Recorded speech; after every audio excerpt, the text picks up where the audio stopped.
Então, eu acho que a clareza durante a caminhada também, Romano, me ajudou foi a questão do meu pai, né? Então, assim, aquilo ali eu entendi que eu tinha um propósito de vida realmente ali dentro daquilo que eu estava fazendo. Então, eu fazia algo porque eu gostava. Eu atendia a família passava às vezes uma hora comigo no telefone, eu ficava na recepção, no comercial, eu fazia tudo, eu fazia o marketing, eu era o eu empresa, literalmente. E aquilo ali eu gostava. Eu me sentia bem de estar ajudando as pessoas, de estar acolhendo, de estar fazendo isso e aquilo. Então aquilo ali eu percebi que nesse nicho de mercado existia muito amadorismo.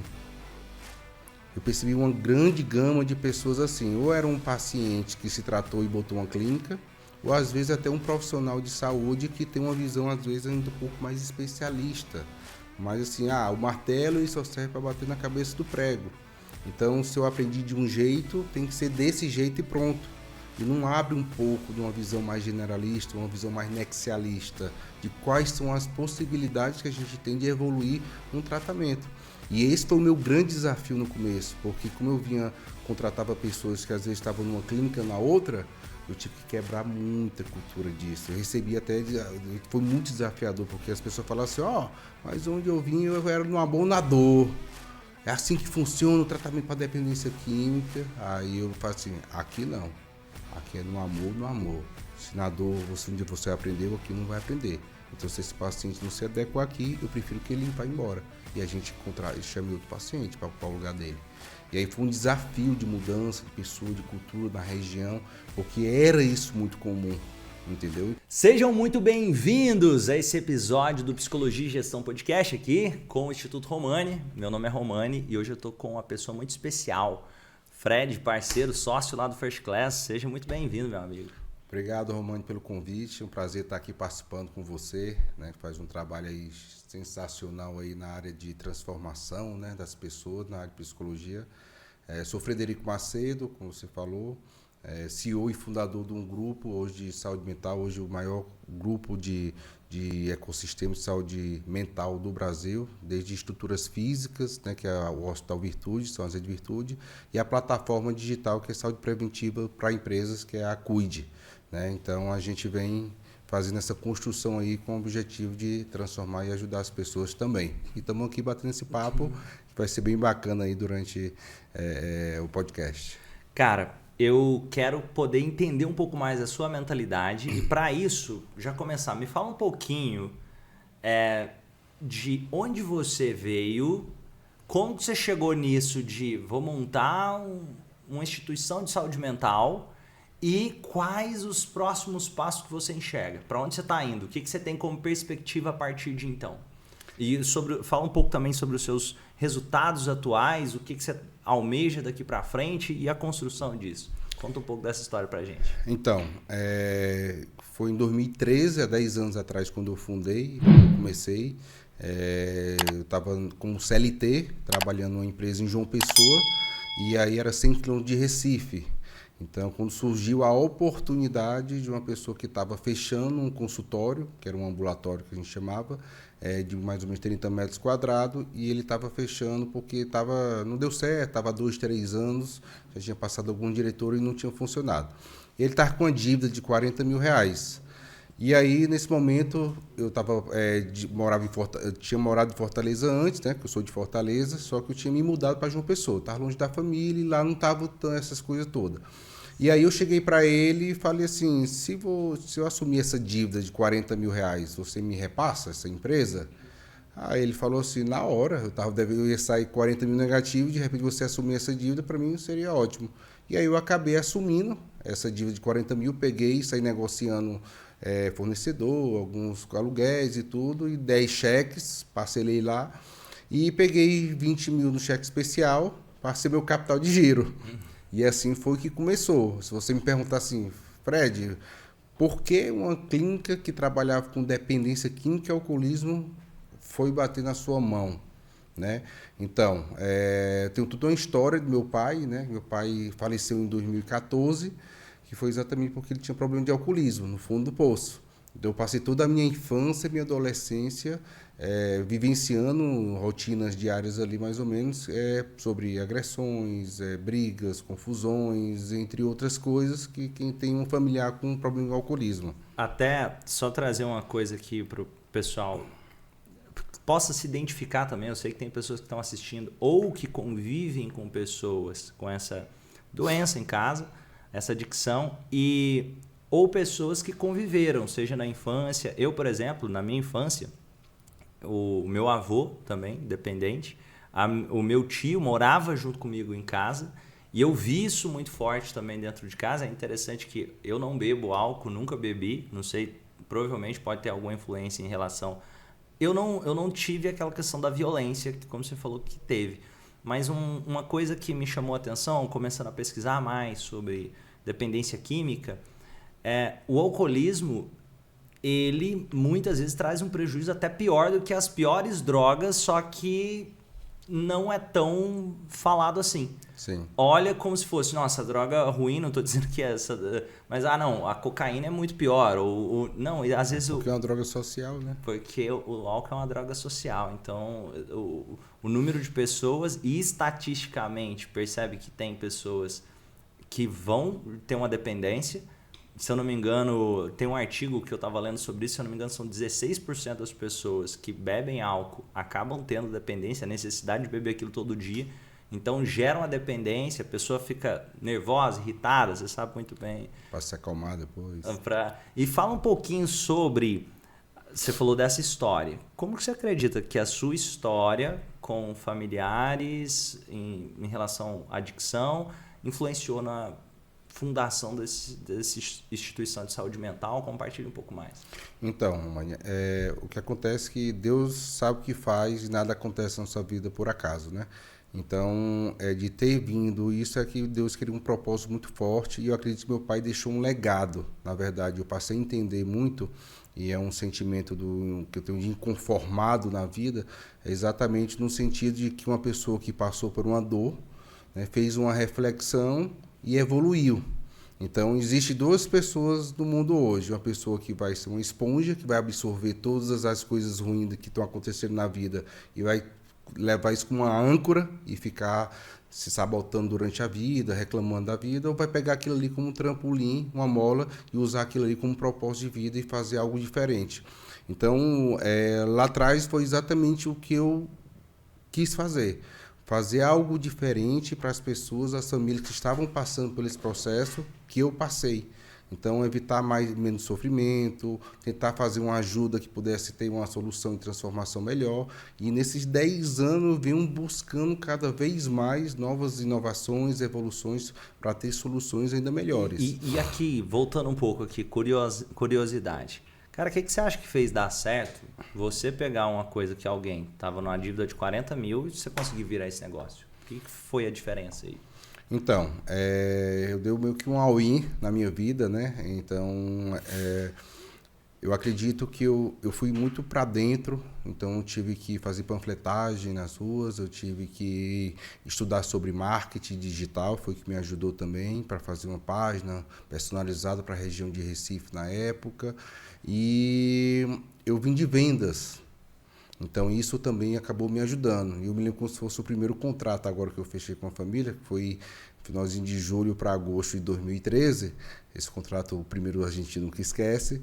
E nessa reconstrução da unidade, como estava fechado, eu tinha conversado com alguns profissionais, psicólogo, psiquiatra, mas ainda não tinha praticamente acertado nada ainda para iniciar, porque como é que eu ia ter uma profissionais ali sem ter receita, né? Então não podia estar usando meus 20 mil do cheque especial já, né? Os juros era alto. E aí acabou que eu fiz o atendimento com as famílias, mostrei mais ou menos o projeto, trouxe um profissional para fazer esse primeiro atendimento com a família e dentro do método existia um método, todo um projeto mais ou menos de 6 meses para esse tratamento. E aí eu falei para a família assim, eu só não tenho uma agenda. E aí eu falei assim, eu fiz de escassez, só tenho esse dia e aquele, que era o que eu tinha mais ou menos combinado com o profissional. E aí a gente acabou fechando esse primeiro contrato, foi mais ou menos R$ 8.000. Recebi 8 cheques de R$ 1.000, que para mim mostrou que vai dar certo. Foi no primeiro mês já isso, entendeu? Então aquilo ali já me fez assim, cara, eu vou acreditar, vai dar certo. E foi uma forma estratégica de eu ir fazendo aos poucos. Aí eu trouxe o profissional para aquele horário, depois foi fechando novos contratos, foi fechando um período, depois o dia, depois a semana. Então eu fui fazendo isso de forma estratégica, já pensando em custo e receita do negócio. E o que você acha que fez em relação diferença? Porque conseguiu um cliente, qualquer um consegue. Agora conseguir vender de novo, o que você acredita que são diferenciais da sua instituição? Então, a gente tinha um método que era um método bem bacana, tratamento sem internação para dependência química e alcoolismo. E isso, antigamente o modelo era mais voltado para questões de internações, algo mais grave. Então a gente conseguia pegar ainda um público muito forte que estava naquele vai ou não vai para a internação, entendeu? Então a gente conseguia acolher, tinha gente que ainda estavam produtivas no mercado, então trabalhava, ainda estudava e não podia estar se ausentando para fazer um tratamento fora. Então esse método, uma equipe multidisciplinar, então a gente tinha uma equipe de psicólogo, psiquiatra, fazia toda uma integração ali para que pudesse realmente, a família também era tratada junto com orientações, que era um ponto muito fundamental, porque a família aqui também adoece junto com o paciente, então é codependente do paciente também, acaba sendo o paciente ali um amuletozinho da dependência dela também. Então isso tudo acabou fazendo num local só. Então eu fui pegando profissionais e fazendo uma equipe multidisciplinar no local só, no horário só, evitando que aquela família fosse buscar um profissional ali, outro acolá, em horário diferente, que não tinham sintonia, e eles tinham reuniões para poder tratar do caso. Como é que a gente poderia evoluir. Então, isso fez toda uma diferença da gente fazer um tratamento diferente do que tinha no mercado. Muito bom, Fred. E, Fred, compartilhe um pouco, a partir de então, entrei com 40 mil, peguei o dinheiro do cheque especial. Vai me falando aí, o que você foi fazendo, os principais pontos de virada do negócio, até chegar no dia de hoje, os próximos passos. O que você pensa daqui para frente? Então, isso foi em 2013. Em 2014, eu vim fazer um trabalho, em 2013 já se desenvolver ali, pegava o cheque, antecipava, pagava uns 30%, 40% de juros ali, mas era uma forma de poder fazer dinheiro ali para aquele mês, para pagar as contas.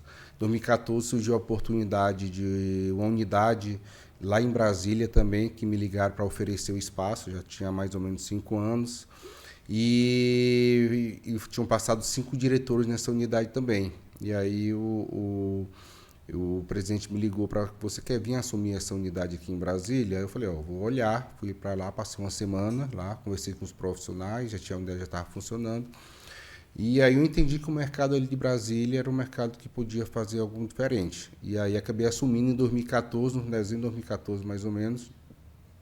E aí eu também foi quando eu juntei uma unidade e outra, e falei assim, pronto, agora inchou a folha. Como é que eu faço? O dinheiro agora vai apertar, contando que as coisas fossem dando certo.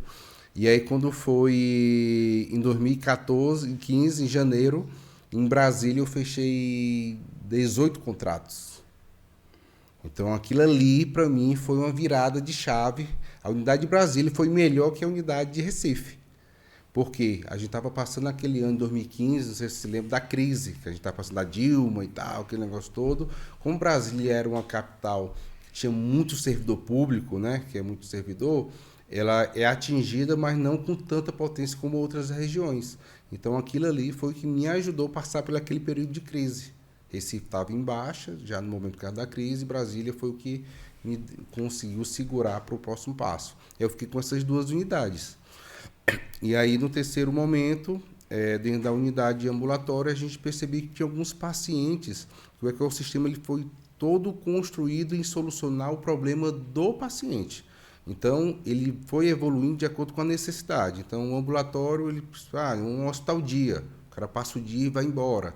Então, eu fiz o planejamento da construção do hospital dia, que é o cara que só vai ali intermediário. Só que aí surgiu um ponto do paciente que recaiu, que estava em uma situação mais grave, vai surgindo essa demanda, e a demanda de internação. No primeiro momento, eu fiz parceria com algumas clínicas, né, nas regiões, para poder estar tendo essa solução para a família. né, que esse paciente possa voltar. E aí eu fiz essa parceria, sendo que a parceria não fluiu como eu imaginava, ou como eu queria. Como eu era corresponsável por aquilo ali, acabava que poderia algum tipo de... falava mal, reclamava de alguma coisa, e aí eu não tinha um controle disso, né? E eu me sentia muito responsável. O formato não era humanizado, não era isso, aquilo e tal. Então, aí eu tive que tomar uma decisão de assim, ou eu vou de vez agora para a internação, que era uma unidade que funcionaria 24 horas, eu teria que demandar tempo, muita coisa, ou realmente eu vou ter que começar a repensar no meu modelo de negócio. E aí foi quando eu realmente tomei essa decisão e abri a unidade de internação. Aí eu abri com outro sócio na época, em 2018, comecei com uma comunidade terapêutica, depois virou uma clínica e Só depois pegando hospital. aqui, na sua visão, o que você acha que é importante considerar na hora de escolher um sócio? Então, esse sócio não está mais comigo, né? Então a gente teve divergências de valores, né, durante a caminhada, né? E um dos pontos que a experiência me mostra é que quando você for analisar um sócio, é primeiro saber se ele tem o mesmo propósito que você. Esse é o primeiro ponto. E quais são os demais valores que você tem se está alinhado. Porque se estiver alinhado, tem 90% de chance de dar certo. Se não estiver alinhado, não tem, é muito difícil realmente que isso aconteça. Lá atrás, a gente começa de qualquer jeito. A gente não analisa isso, a gente vai no calor da emoção, vai fazendo e vai acontecendo. Então, isso foi um aprendizado como empresário de que hoje eu só tomo decisões de alguma coisa nesse sentido se estiver muito bem alinhado com esses pontos que eu te falei. Senão eu não sigo, essa é a prioridade. E assim, o que você acredita? Porque, exemplo, você pegou um nicho de mercado que tem potencial de crescimento, mas é um nicho, vou colocar, desafiador, porque lidar muitas pessoas, o interno e tudo mais. O que fez você falar, cara, eu vou abraçar essa causa, vou pegar ali internação 24 horas, vou focar nisso daqui e não olhar para o lado e pensar em criar um outro projeto ou fazer outra coisa? Fala um pouquinho mais desses pontos. Então, eu acho que a clareza durante a caminhada também, Romano, me ajudou, foi a questão do meu pai, né? Então, assim, aquilo ali eu entendi que eu tinha um propósito de vida, realmente ali dentro daquilo que eu estava fazendo. Então, eu fazia algo porque eu gostava. Eu atendia a família passava às vezes 1 hora comigo no telefone, eu ficava na recepção, no comercial, eu fazia tudo, eu fazia o marketing, eu era eu empresa, literalmente. E aquilo ali, eu gostava.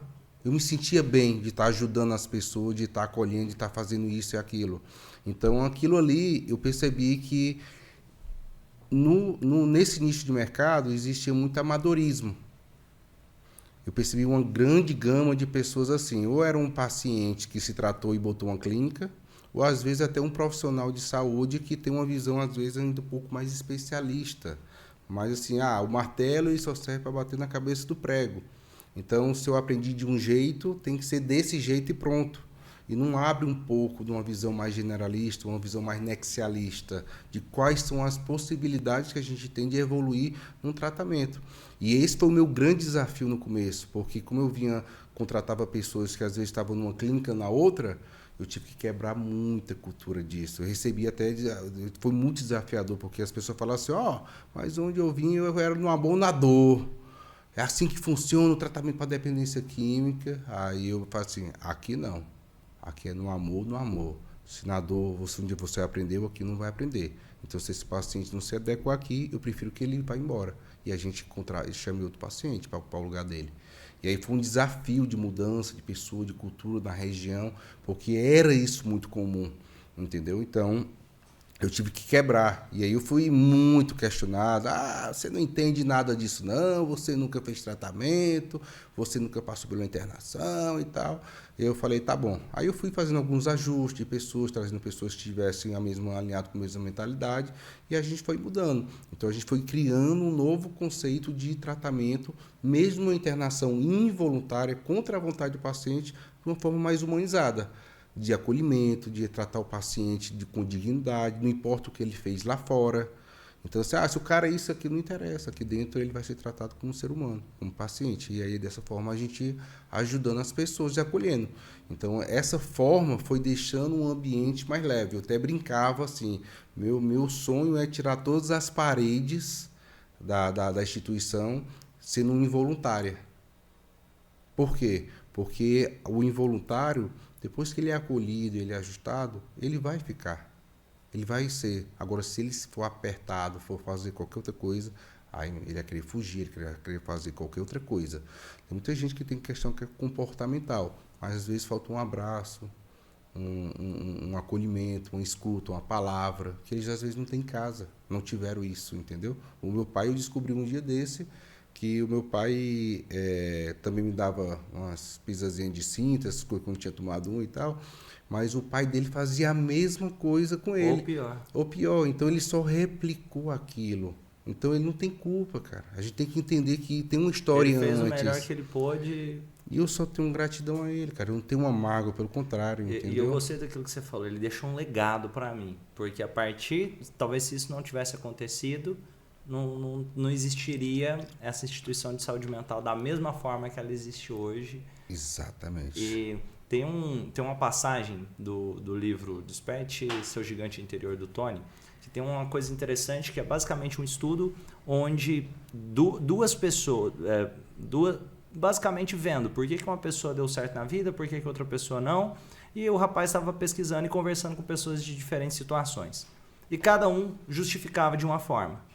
E foi interessante que no meio dessas perguntas que foram feitas para centenas de pessoas, teve um rapaz que foi perguntado por que você conseguiu se tornar diretor dessa multinacional e crescer, enquanto outras pessoas não. E aí, basicamente, ele falou, meu pai, ele foi preso por tentativa de assassinato. Em casa, eu vi um ambiente extremamente desestruturado e o meu refúgio eu pensei, eu tenho que fazer melhor, eu tenho que sair, eu tenho que crescer, eu vou entrar numa empresa, eu vou crescer lá dentro, e se tornou o meu ambiente. Eu não tive outra chance a não ser crescer aqui dentro, porque se tornou o meu local de crescimento. Ele Perfeito. basicamente respondeu isso, mas o mais curioso, no meio dessa pesquisa, a mesma situação, basicamente outra pessoa deu a mesma situação como desculpa do porquê ela estava presa. Um segundo rapaz, por que te levou para a prisão? Meu pai ele fez tentativa de homicídio e eu não tive apoio em casa e devido a isso eu não tive escolha e a única coisa que me sobrou, e ele também tinha sido preso, no caso também por... Estava preso por questões erradas que ele tinha feito, e a questão foi, ele viu a mesma coisa que aquele segundo. Curiosamente, o entrevistador começou a perguntar, cara, mas espera aí, é muito parecido com a história daquele diretor. Ele foi pesquisar, os dois eram irmãos. O cara que estava preso e o cara que era diretor de uma multinacional. Que coisa, hein? E isso que você falou tem total sentido, porque eu comecei a trabalhar com 16 anos, eu fui buscar com minha tia um emprego, exatamente porque eu queria sair do ambiente que eu estava. E para isso eu tinha que ter autonomia, eu teria que ter independência financeira, algo nesse sentido. Então foi bem parecida a história. Então fui buscar para poder não estar mais naquele ambiente que eu não sentia muito bem, que era aquela situação. Infelizmente você não tem escolha, né? Então casa bem direitinho com a história, porque você realmente busca sair daquilo ali para buscar algo melhor para você. E me fala sobre, nessa trajetória aí, me fala sobre momentos desafiadores, e depois dos momentos desafiadores me fala também sobre momentos bons.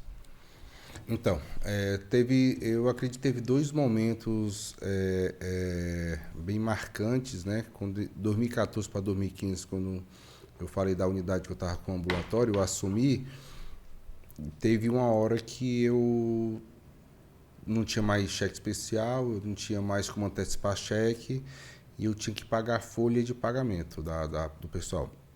Eu tinha acabado de assumir uma unidade, aí eu era mais louco ainda. E aí eu olhei assim, cara, eu não posso atrasar. Era uma coisa que eu tinha como responsabilidade, assim, se eu atrasar a folha da minha equipe, vou desmotivar, vou acabar me atropelando. E aí faltou R$5.000 para pagar essa folha. E aí eu pedi emprestado, disse ao meu irmão, na época, 5 mil emprestado para poder pagar essa folha. e eu paguei. Aí no mês seguinte teve essa questão do fechamento de contrato e depois eu devolvi o dinheiro para ele. Então isso aí para mim foi uma coisa marcante, que eu precisei, estava ali no limite já, praticamente.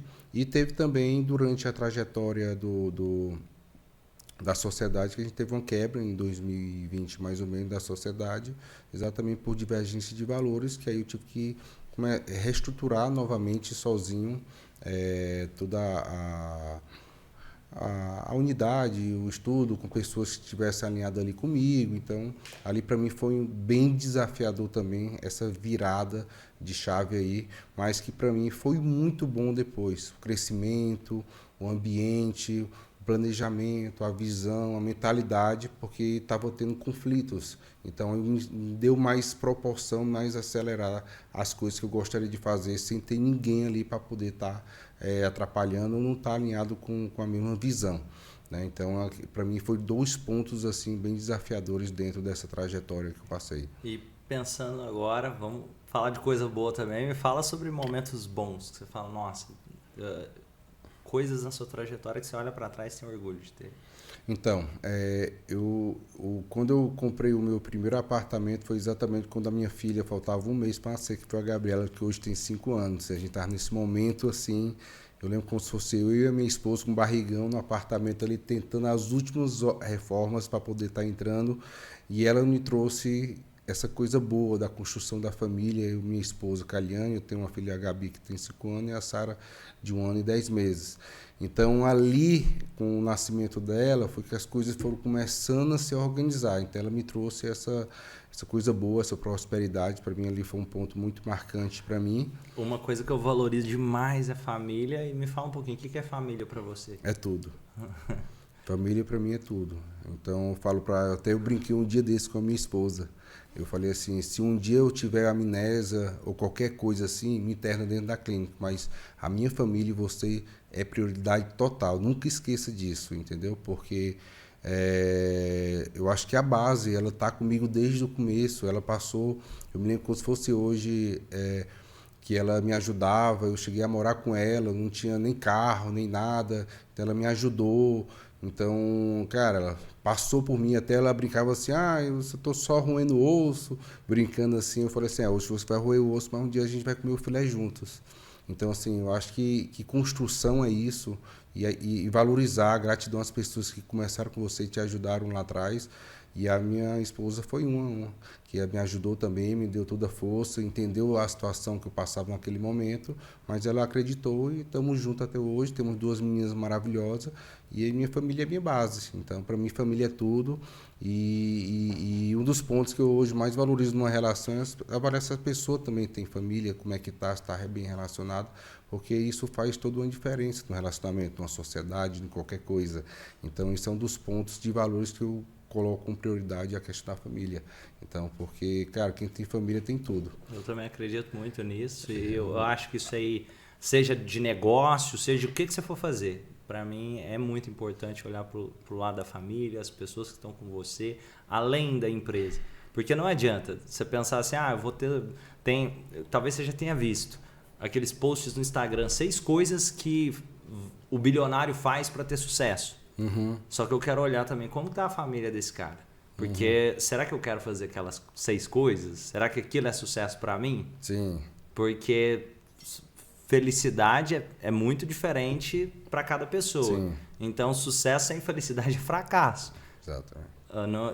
Vai além. Não estou dizendo que dinheiro é ruim. Óbvio que dinheiro é maravilhoso. Maravilhoso. Só que eu também tenho que olhar aí, deixa eu ver, isso eu gostei que você falou. Como que tá essa pessoa, a família dessa pessoa, os valores dessa pessoa, a visão está alinhada com a minha?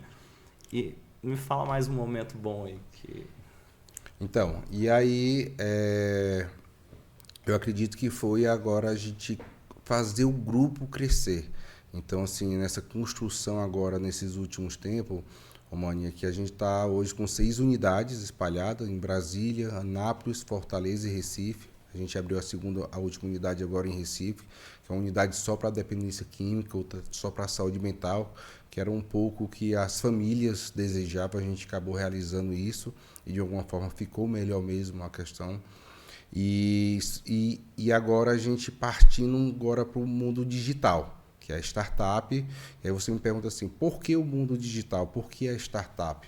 Porque é uma forma da gente tentar a chegar em mais pessoas e ajudar de uma forma mais preventiva, através da conscientização, através de algo que a gente realmente possa ajudar antes de chegar num momento corretivo, que é onde chega na virtude, que é um caso que já está mais evoluído e precisa ser mais corretivo.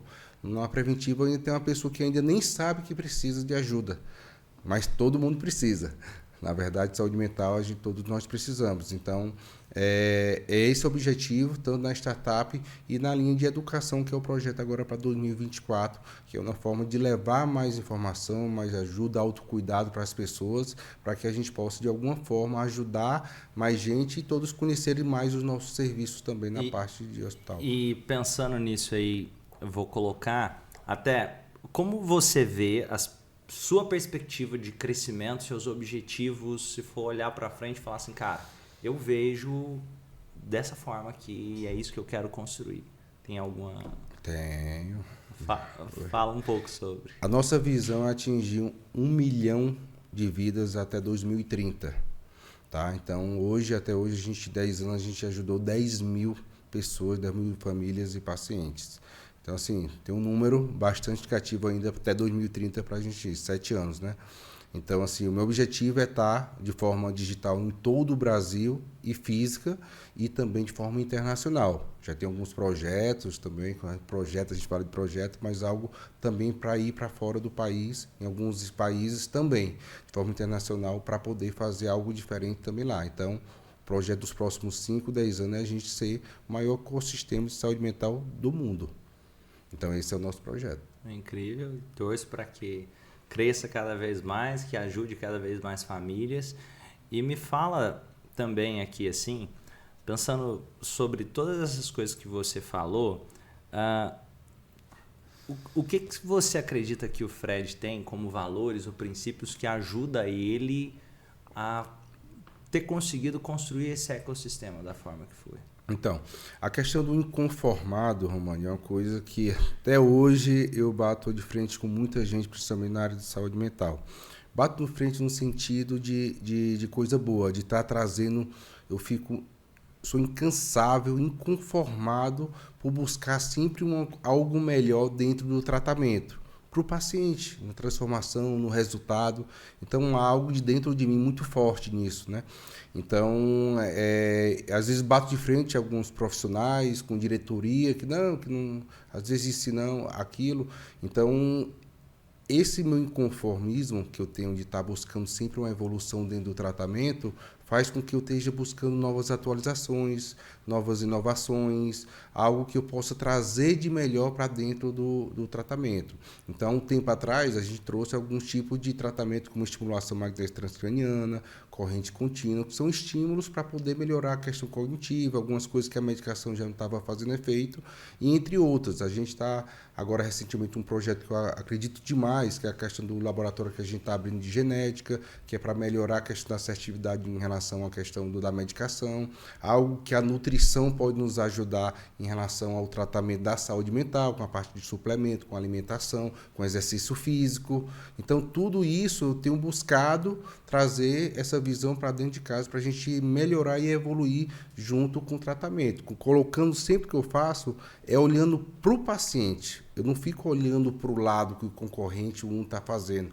Eu fico olhando o que é melhor para ele. E talvez isso é o que vem fazendo com que a gente tenha chegado mais longe. Porque eu paro ali no tempo, eu estou satisfeito, eu estou sempre inconformado em evoluir. Então, eu acredito que seja o grande insight da busca da melhoria e da evolução dentro do ecossistema hoje do grupo, entendeu? E eu acredito muito nessa questão também de buscar evoluir permanentemente. Tem uma frase que eu falo que é a seguinte: quem está pronto já morreu. Você conversa com alguém, o cara acha que já sabe de tudo e não tem nada para aprender, ele deixa de investir em mentoria, consultoria ou pessoas para agregar, essa pessoa sem perceber começou a morrer em vida. Com certeza. E seja dentro da empresa, a empresa que acha que já sabe tudo e não tem mais nada para aprender, daqui a pouco está para trás, ou seja, está na nossa vida pessoal. Com certeza. Um exemplo aqui, nós fazemos parte lá do First Class Você foi no meu evento lá, participou, então é assim, essa busca de crescimento constante, de aprendizado constante, eu também tenho muito essa fome. E você que está assistindo, já aconteceu de você conversar com alguém, a pessoa, tudo que você vai conversar com ela, ela já sabe de tudo, tem todas as respostas, sabe de todas as coisas, mas ela não tem resultado nenhum? Já viu pessoas assim? Geralmente é pela falta de humildade pensar assim, tem coisas que alguém sabe que eu ainda não sei e eu acho que eu sei e eu não preciso aprender com ninguém. E é bacana isso que você está falando, porque eu sou um cara com muitas... Onde eu vou com o meu copo vazio. Sempre, cara. Eu sempre tenho alguma coisa para aprender. Então, eu fui no seu evento, que foi muito bacana. Cara, eu peguei vários insights muito bacanas lá que você disse, que as pessoas falaram. Impressionante, as pessoas foram lá, muita gente para, às vezes, fazer um curso para fazer ser terapeuta e se transformaram. Então, aquelas pessoas transformadas, elas estão mais preparadas que alguns terapeutas que não se transformaram, que não tem nem propósito às vezes. Isso é um ponto muito interessante. Então, essa busca que eu tenho de estar sempre vendo quais são as novidades, o que está acontecendo, para tentar ver o que é que eu posso melhorar dentro hoje do grupo, dentro do que é que eu posso melhorar para o paciente. Então, essa busca incansável. Então, e tem gente que às vezes eu vou falar alguma coisa e fala, não sei o quê, e pá, eu fico, cara, não tenho paciência não para isso, cara. E aí, assim, eu não quero saber, porque para mim o objetivo número 1 é o paciente. São as pessoas. Então, assim, eu respeito algumas coisas que alguns profissionais falam, mas eu desafio também outras, que é exatamente porque essa busca. Se eu me acomodar, eu vou ser mais um aqui. E eu acredito que a saúde mental, Romano, ainda tem muita coisa para acontecer. Eu acredito demais nisso. Eu acho que ainda um oceano azul de possibilidade, de tentativa, de ajuste, de aprimorar uma coisa ou outra. Então, essa busca eu tenho, que eu acredito que ainda a gente ainda tem uma trilha, uma caminhada ainda muito boa pela frente na saúde mental. E me fala um pouco mais, o que você acredita que mais pode ajudar? Vou dar um exemplo da adicção, mas tem várias outras questões, mas uma pessoa que talvez está com um dependente químico em casa, o dependente químico não está sabendo o que fazer, a pessoa não está sabendo o que fazer, o que você recomendaria? Então, eu acho que essa pessoa, primeiro, ela tem que se autoajudar. Buscar alguma coisa de conhecimento, como lidar com o dependente químico, como entender quais são as fraquezas deles, fazer alguma coisa que ela possa também, se um curso livre, que ela possa se ajudar a entender melhor o que é o ser humano. Eu acho que a maior dor hoje do ser humano, a adoecimento na saúde mental, na minha opinião, Romani, é a falta de clareza das pessoas. As pessoas não sabem quem elas são, de onde elas vieram, o que elas estão fazendo hoje e para onde elas vão. Se você perguntasse a maioria das pessoas qual a sua meta pessoal, você vai ver que 90% não tem. E uma coisa que você usou na sua história que me chamou muita atenção, ao invés de ficar só focando por que isso aconteceu comigo, você pensou no para que isso aconteceu comigo. E qual que é a diferença disso na prática? A diferença é você pensar só por que aconteceu, beleza. Dali para frente pode não acontecer nada. Agora, quando eu penso para que aconteceu, eu entendi e agora eu vou criar um para quê, que vai ser eu vou construir uma instituição de saúde mental, ajudar outras pessoas e de repente pode ter alguém que está nos ouvindo que isso pode, não precisa necessariamente criar uma grande instituição com filiais pelo Brasil, mas que seja para isso te tornar um ser humano melhor. Sim. Depois de ter passado, convivido com alguém, ter mais empatia com o outro. Tem uma pesquisa que me chamou muita atenção, que eu não vou saber falar exatamente o nome, que é de um polonês, mas ele fez uma pesquisa com pessoas que saíram do campo de concentração. E o que ele esperava ouvir daquelas pessoas depois de alguns anos? É que estavam traumatizadas, que a vida delas não ia para frente por causa daquilo outro. Mas a maior parte das pessoas que ela conversou, pessoas que sofreram tortura, todo tipo de atrocidade que pensar, foi que aquela experiência fez com que ela se tornasse um ser humano melhor. É louco isso, porque é contraintuitivo. Quando se olha para essa situação, parece aquilo, a pessoa... E o nível de empatia daquelas pessoas que tinham passado por situações desafiadoras aumentou em relação a outros seres humanos nesse exemplo dessa pesquisa. Então, eu gosto de dizer que muitas vezes os desafios nos preparam para destinos melhores. E me fala um pouquinho também, e lógico, aqui, dependendo do que acontece, pode se tornar um trauma. E aí vem o autoconhecimento, vem Sim. buscar ajuda, vem... eu entendo que a vida não é justa como eu gostaria, como você gostaria. Tem situações desafiadoras, tem pessoas que sofrem, eu entendo isso. Mas pelo menos todos nós podemos ser melhores do que éramos ontem. Com certeza. E me fala um pouquinho também aqui, como que você vê a saúde mental? Então, a saúde mental, eu acredito que depois da pandemia, né, eu acho que deu uma atualizada e nós estamos passando por um processo agora da terceira onda na saúde mental. Eu acho que está todo mundo muito doente, muito adoecido, essa questão de celular, internet, influência, vida muito não real, né, surreal aí que as pessoas vivem. Isso tem impactado demais a vida das pessoas. E com a distribuição da... Ninguém tem diarreia no Instagram, né? Então... E eu vejo, Ormani, assim, eu tenho 3 pilares muito importantes dentro de mim, que é a saúde espiritual, a saúde física e a saúde mental. Então, esses 3 são fundamentais para um ser humano. E eu vejo que cada vez mais a imagem da família tem um pouco se destruído em relação a isso. E de algumas formas, de algumas maneiras de enxergar, de olhar. E aí, o que acontece quando você não tem uma base muito sólida dentro de casa, familiar? Você começa a ter referências externas. E essas suas referências externas podem ser boas ou ruins. E aí acaba, dependendo do que for, você vai se desestruturando com a questão da saúde mental também. Então essa clareza também da pessoa, do que ela vai ser, o que ela é, isso vai destruindo as pessoas. Então, quando eu falo dessa falta de clareza mesmo do ser humano, para a gente fazer qualquer coisa numa conta de matemática, eu preciso de um professor para vir aqui e dizer assim, ó, faz 1 mais 1 é 2. Então, ficou claro para mim como é que funciona uma soma. E na saúde mental, como é que a gente faz isso? Como é que a gente traz essa clareza de uma forma óbvia para elas, essas pessoas? Elas não têm isso, elas não aprendem isso. E pensa no ensino tradicional, uma coisa que eu falo muito. A escola gasta anos de estudo explicando coisas como verbo transitivo direto e indireto, logaritmo, equação de segundo grau, lisossomos e cromossomos, química orgânica e um monte de coisa, até diferenciar dinossauros, e nada contra aprender isso. Só que um monte de coisas que a gente não usa no dia a dia. Agora, relações humanas, inteligência emocional, habilidades como de vendas que você falou. Sim. E várias outras habilidades que são comunicação, até falar sobre família. Sim. De forma mais profunda, não somente de forma rasa, mas trazer disciplina, entender, por exemplo, dentro da escola, falar, vamos entender sobre alguns transtornos, vamos entender sobre o que é uma dependência química de fato, vamos entender e ter matéria sobre isso.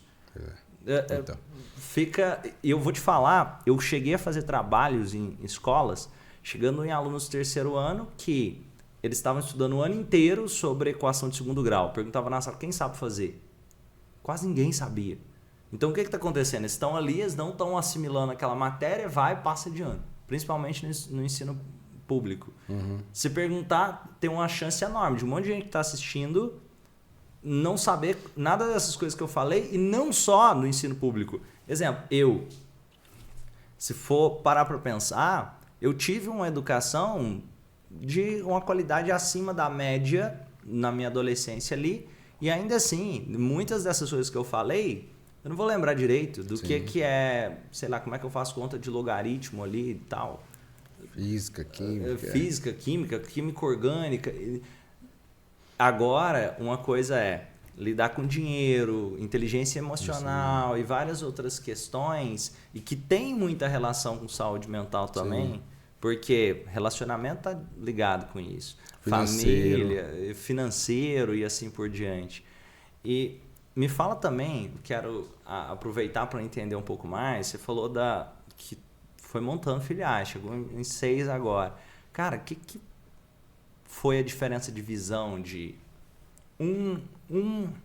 uma clínica para chegar em 6 clínicas? Então, foi acontecendo de forma muito natural, como eu te falei, de que assim, como eu olhava para o cliente e colocava ele no centro, o crescimento ele foi acontecendo de acordo com a necessidade. Então, por exemplo, o ambulatório de Recife, eu precisava do Hospital Dia. Aí o Hospital Dia era em Recife. Aí eu precisava da internação em Recife. E aí em Brasília, em 2014, eu tinha o quê? Um ambulatório. E aí quando foi em 2018, 19, surgiu a oportunidade de ter uma unidade de internação em Anápolis, que é a 150 quilômetros lá de Brasília, para complementar o ambulatório de internação. Então aí uma pessoa me chamou para lá na época também para abrir essa unidade, né? Então uma coisa foi complementando. Em Fortaleza foi porque eu morava em Fortaleza.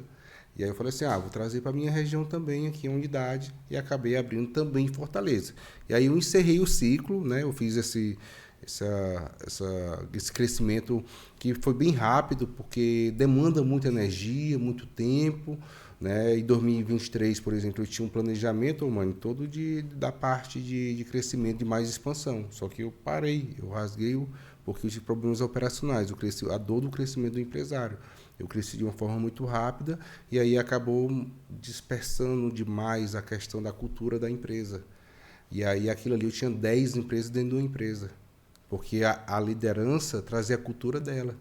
E uma coisa que é interessante, às vezes sair abrindo mais filiais não necessariamente significa mais crescimento se não fizer de forma estruturada, que às vezes é melhor ter uma que está crescendo e funcionando. Perfeito. Do que distribuindo energia em várias coisas que estão talvez tirando o foco do que poderia ser o crescimento. Por isso que um do mais bacana de 2022 e 2023 que eu vejo foi quando eu precisei realmente parar a olhar para dentro. E foi para dentro de mim, autoconhecimento, desenvolvimento pessoal, tudo aquilo ali, porque eu entendi que eu era o maior culpado. Eu era o responsável por ter dado aquele problema. Então, eu tive que dar uns 10 passinhos para trás, rasguei o planejamento de estratégia de crescimento e olhei para dentro de casa. Fiz um trabalho comigo, desenvolvi uma plataforma que é a Cuide Eleve para desenvolvimento só para dono da empresa e de C-Level, que é pega um pouco da questão emocional, desenvolvimento, gerenciamento de tempo, conflitos, coisas que o dono e a empresa precisam e alinhamento. Quais são os valores da pessoa? Para trazer os valores a ser vividos dentro da empresa. Foi o que eu fiz nesse ano de 2023, que para mim está sendo uma virada de chave. Eu estou crescendo quase 50% a mais esse ano, sem abrir nenhuma unidade, só com a base que eu tinha. Então, eu estou fazendo um trabalho de estrutura de base mais sólida, pensando no crescimento maior, pensando em pessoas. Então, hoje mesmo eu recebi um elogio de uma funcionária que tinha uma mensagem assim, que o líder é aquele que cuida das pessoas que cuidam da empresa. E aí ela falou assim, você se identifica muito bem com isso, porque esse é o verdadeiro líder. Então, assim, meu objetivo foi o quê? Olhar para as pessoas, porque antes de profissionais são seres humanos. Então, passei a olhar cada vez mais, fiz o desenvolvimento com essas pessoas de liderança. O que você acha que é boas práticas de liderança? Então, é você escutar, né, olhar para o profissional como um ser humano realmente. Então, entender quais são os prós e os contras que ele tem, as habilidades. E aí, dentro disso, eu desenvolvi, quando eu fui fazer o PDI, eu fui ver que o RH me passou um treinamento para essas pessoas. Só que eu olhei que estava um pouco distorcido. E eu fui conversar com elas. Eu falei, cara, eu não acredito que isso aqui está batendo. E aí, quando eu fui conversar com ela, eu falei assim, tem alguma coisa de errado. Eu vi que as pessoas estavam cheias de bloqueios, cheias de crenças, cheias de coisas. Tinha gente com medo do dinheiro, tem gente querendo fugir da cidade porque estava com medo. E aí eu falei assim, cara, se eu fizer treinamento aqui não vai servir para nada. E aí, quando eu fui, eu desenvolvi todas as minhas lideranças para aumentar a frequência delas próximo da minha, porque eu aqui e elas aqui embaixo eu não ia fugir. E aí eu fui perguntar o sonho delas. Qual era o teu sonho? Nenhuma tem um sonho. Nenhuma, Romani. Como é que essas pessoas poderiam sonhar comigo na empresa se ela não tinha um sonho próprio? E o que é que você separa uma pessoa da empresa, da pessoa física? De jeito nenhum. Empresas jurídicas são várias pessoas CPFs. E a mesma de casa é a mesma dentro do trabalho. Não tem aquele negócio mais assim, ó, do portão para fora, não quero saber. Entrou aqui, você não tem como fazer isso. E a gente teve que cuidar das pessoas. A gente veio cuidando, veio no momento de cultura todos os dias, 20 minutos. As pessoas choram, desabafam, uma conhece mais a história da outra. E isso mudou porque ficou mais coeso. A equipe começou a entender, ter mais empatia um pelo próximo. E aí a gente está transformando isso dentro de uma realidade, vivendo esses valores. Então, hoje, para estar na empresa, tem que estar alinhado com o propósito da empresa. Ser um instrumento de alívio e sofrimento das pessoas. E os valores, entendeu? E me fala também sobre... agora eu vou perguntar uma coisa diferente, assim, mas que que você acredita que ajuda para poder aumentar o LTV ou estratégias que você poderia trazer que faz o cliente comprar de novo ou pensar outras formas, por exemplo, você foi para a linha C-Level, que talvez aumentou o LTV com o público que estava dentro da sua base, não estava sendo explorado da melhor forma. Fala um pouco mais sobre isso. Então, a gente desenvolveu esse ano também um setor de qualidade. Espera só explicar para o pessoal, que às vezes fala. O LTV, para quem não sabe, é basicamente o tempo que o cliente continua com você e investindo. Então, quanto mais ele continua comprando de você, maior o LTV do cliente. Então, eu acho que a questão do ecossistema é um ponto extremamente importante, porque como ele depende do nível, na internação ele pode ir para o hospital dia, depois pode ir para o ambulatório ou vice-versa. Então, ali você acaba também permanecendo o paciente de acordo com o nível e a necessidade do serviço. Esse é um ponto 1. Esse ano, 2023, a gente desenvolveu o setor de qualidade, que é exatamente onde tem o CS e tem a questão também dos protocolos que a gente está revisando todo. Então, toda a trajetória do paciente, pesquisa com família, NPS. Então, a gente tem feito isso. Nosso NPS hoje dá em média de 9.1, 9.2. Para a saúde mental, isso é muito alto. Porque nos hospitais gerais, quando o paciente ou a família tem alguma coisa de saúde mental, eles já são descartados na análise de NPS. E o nosso é só saúde mental. Então, porque as famílias estão bem adoecidas. Então, geralmente, elas chegam com várias exigências, reclamações, algo nesse sentido.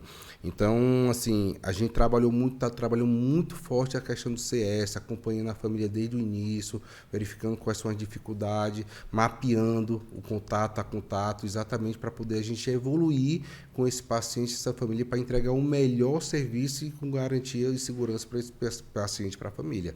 Então, isso, para mim, a gente foi 2 fatores muito fortes, a cultura versus a qualidade da experiência do cliente. Isso aí tem mudado muito o nosso jogo, porque a gente tem que olhar muito detalhe, que a gente às vezes fica só querendo, vamos crescer, vamos fazer isso mais, e aí vai perdendo o paciente às vezes, ou o cliente, porque não está olhando para ele. E às vezes aquele cliente que veio com a demanda de saúde mental, de repente pode ser um cliente que está buscando outros serviços que talvez você possa oferecer porque ele está na sua base. Eu não sei, um exemplo que você deu lá do C-Level, que talvez não necessariamente está com um problema de internação, Sim, mas que está com a questão que a saúde mental pode ajudar. Então, esse foi o objetivo para a gente atingir as pessoas que, na linha das empresas, para poder tratar antes mesmo de vir, precisar vir para uma internação, para um hospital dia, para um ambulatório, de maneira mais preventiva. Então, esse é o nosso objetivo, e na nossa hub de educação, levar mais conhecimento, mais informações, mais autocuidado para as pessoas que não precisem vir para a nossa base das unidades, porque a gente faz um trabalho de ajudar as pessoas, mas é muita gente, a gente não dá conta. Então, quanto mais a gente puder ajudar e transformar, evitar essas pessoas evoluírem, melhor para a saúde mental das pessoas. E me fala sobre sua rotina como, vou chamar assim de CEO, tem um novo cargo, não sei se você já ouviu falar desse cargo, que é o PTO. Já ouviu falar desse cargo? Não. Pau para toda a obra. Eu já fui muito, assim. Hoje eu tenho já uma linha de diretoria, linha de redes, então legal. Hoje Parabéns, cara. A gente consegue... Eu ainda tenho muitas vezes que eu entro no cargo de PTO, estou buscando sair do cargo de PTO e ir para o cargo de CEO cada vez mais. Mas a gente mergulha, não tem como. Como dono, a gente vai sempre lá no operacional, no tátil, volta para o estratégia, vai lá de novo, isso aí não tem como. Tem que ter o dedo nosso em algum momento para a coisa funcionar. Mas, assim, a minha rotina, como eu moro em Fortaleza, eu fico sempre viajando. Uma semana em Recife, uma semana em Fortaleza, uma semana eu estou em Brasília, uma semana eu estou em Anápolis, uma semana eu estou em São Paulo aqui. Eu tenho feito muita imersão, muito buscando novos conhecimentos para mudar o nível, estar mais preparado para esse nível de crescimento. Então, assim, a minha rotina é muito de viagem. Então, geralmente, eu passo a semana viajando e volto, fim de semana eu estou em casa. Aí tem semana que eu não viajo, eu fico em Fortaleza mesmo para estar mais próximo da família. Então eu fico em dezembro agora, vou tirar uma viagem, vou viajar com a família, vou tirar o mês todo de dezembro agora de viagem. Então, aí essas coisas que a gente vai organizando aí para poder conseguir, né, ter aquele jogo de cintura entre família, trabalho, né, porque eu penso muito, e isso tem a ver também com a questão de saúde mental, um dos valores é se divertir no processo. Eu sou um cara que eu gosto de me divertir e o ambiente com meus profissionais tem que estar leve, porque lá dentro já é um ambiente um pouco mais pesado pela carga mesmo. Então, assim, eu faço questão que todo mundo brinque, que todo mundo se divirta, e na hora que for falar sério, a gente vai falar sério. Mas na hora de se divertir trabalhando é bom demais. Então, o mais importante não é o final do processo, é durante a jornada e o processo que tem que ser prazeroso. Porque depois que você chegar lá, e aí?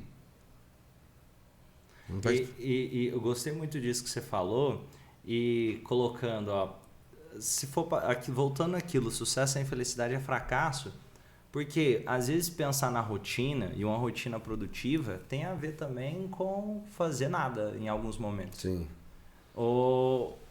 Se fosse para dar um conselho para quem está assistindo, qual conselho você daria? Então, não desista, porque sempre tem alguém que se inspira em você. E entre o desistir, o fracassar e o sucesso, o fracasso não é mais porque você desistiu antes do tempo. Você não aguentou, por algum motivo você parou. Eu poderia ter contado aqui N motivos que eu poderia já ter fracassado e eu não fracassei.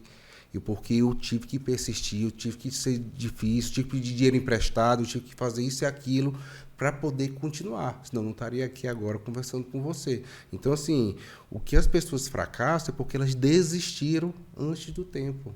Como se elas ficaram com medo, elas não estavam preparadas com a inteligência emocional para lidar com aquele momento. Porque ser empresário, cara, é bombardeio todos os dias.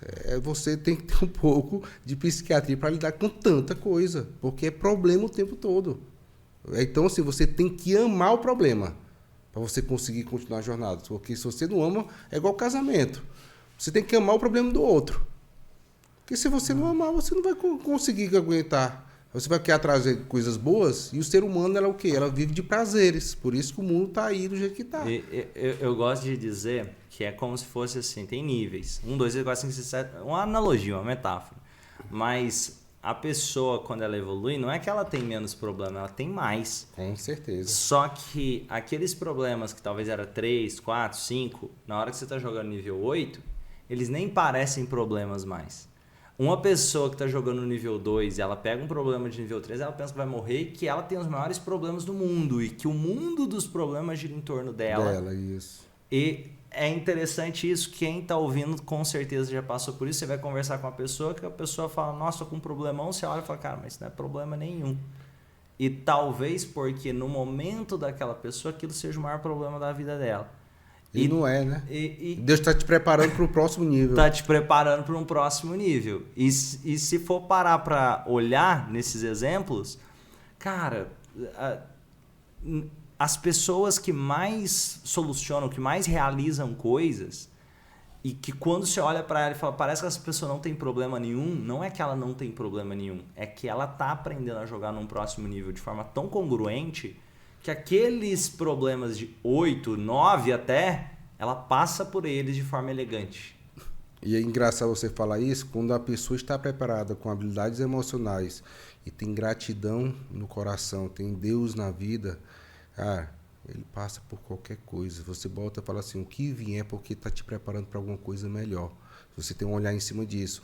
É engraçado que um dia desse apareceu, tá tendo um problema, a pessoa, Fred, tá acontecendo isso e tal e tal. Eu, com a maior tranquilidade. Tranquilo, pô. Vai dar certo, vai resolver. Tu não tá preocupado? Eu não tô preocupado. Porque eu sei que vai resolver. É mais um problema, pô. Então, assim, imagine se eu começo a absorver todos esses problemas e ficar enlouquecendo. 90% do que a gente pensa de ansiedade não acontece, cara. Então, deixa acontecer primeiro pra gente ver o que a gente vai fazer. A gente faz a nossa parte. E até quando dá errado, se for parar pra pensar, eu vou trazer a jornada da vida. É estranho, a gente não para pra pensar nisso com frequência, mas talvez, sei lá, vou dar um exemplo, a pessoa que está na escola. Aí ela tá preocupada com a prova. E aquela prova é o maior problema da vida dela.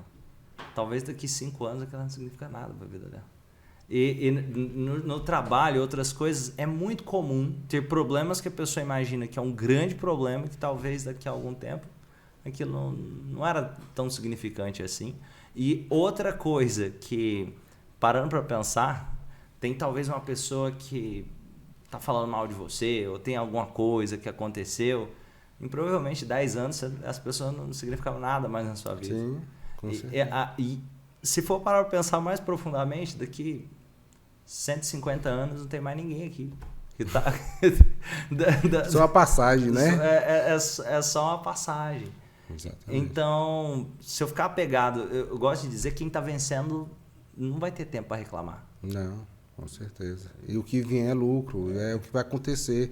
Então eu gosto muito do sentimento de gratidão. Quando você tem gratidão no coração, cara, relaxa, vai dar tudo certo. Se acontecer coisa muito ruim, acredite que aquilo ali tem algo melhor para você te preparando, porque precisava acontecer. E você também construiu algo para acontecer isso. E a responsabilidade é sua.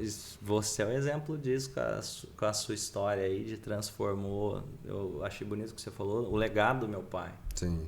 Ao invés de falar, nossa, meu pai é culpado, ele destruiu minha vida e por isso eu tô nas drogas, e sai dando 1 milhão de histórias que poderia ter se contado. Você construiu uma jornada incrível. Fred, parabéns demais, foi um prazer estar aqui com você. Como que o pessoal faz para conhecer mais sobre o seu trabalho nas suas redes sociais? Então, a minha rede social é @FredericoMacedoF. Lá na minha bio tem tanto o arroba da Rede Virtude, como também da Cuide. Né? Quem quiser conhecer um pouco da minha história, da história das empresas, acessa lá e me seguir. Boa, segue o Fred aí, pessoal. E quem não conhece o Instituto Romani e quiser conhecer mais, na descrição vou deixar tanto sobre treinamentos do Instituto Romani, vou deixar o Instagram do Fred também lá. E vamos junto fazer... recado importante. Esse é muito importante, presta atenção. Se inscreve no canal se você não é inscrito, se você quiser. Deixa o sininho, deixa o seu comentário e vamos junto fazer desse mundo um lugar melhor, a gente sendo pessoas melhores. Grande abraço. Valeu. Beleza, valeu, Band.